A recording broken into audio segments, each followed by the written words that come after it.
Okay, so Parts of a Map by Trista L. Pollard. Maps are one of the most important tools on Earth. They help us find places.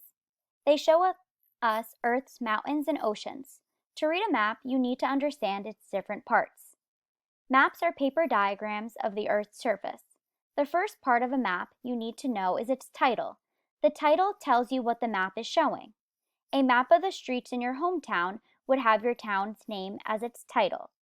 Just like a book has a title and it tells you what the story is going to be about, the title of a map tells you what the map is going to be about. A compass rose helps to find direction. Although it is not a flower, it is still important. A simple compass rose may look like a plus sign with arrows. At the end of the arrows are the four cardinal directions. They are north, south, east, and west. The top arrow would point to the top of the map, which is north. The bottom arrow points south to the bottom of the map. The next important part of the map is the symbols. Maps show a smaller picture of the Earth's surface.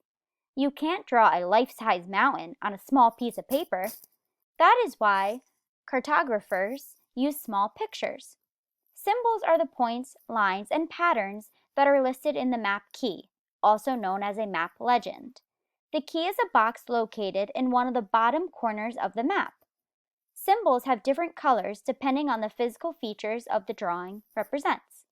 For example, water features like rivers, lakes, and oceans are colored blue. Trees, woods, orchards, and shrubs are usually colored green. Red is used for important roads. What about buildings and mountains? Well, buildings are colored black and mountains and hills are colored brown. Now that does not mean every time you open a map, all buildings are going to be black and all roads are going to be red. That is just an example. Okay, so next, cartographers also use a special way to measure distances on maps. They use a scale. A scale is a smaller distance that is used to represent or show a larger distance. If maps were drawn showing the actual distance between places that they are on Earth, you would not be able to fold the road map. Forget about putting it in your parents' car. Most maps use a scale with inches and miles. They can also use feet and kilometers.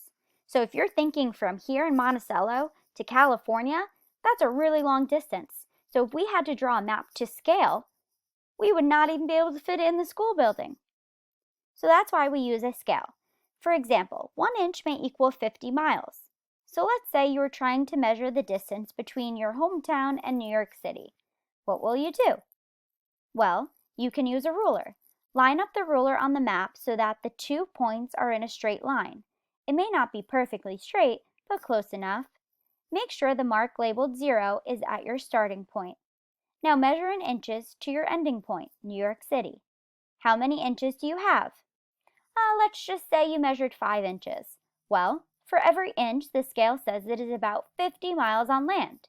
You can add 50 5 times or multiply 50 times 5. Your hometown is about 250 miles from New York City. You have just used a bar scale. So we will not be doing that calculation in social studies. We only need to understand that the term scale is a smaller distance that is used to show a larger distance.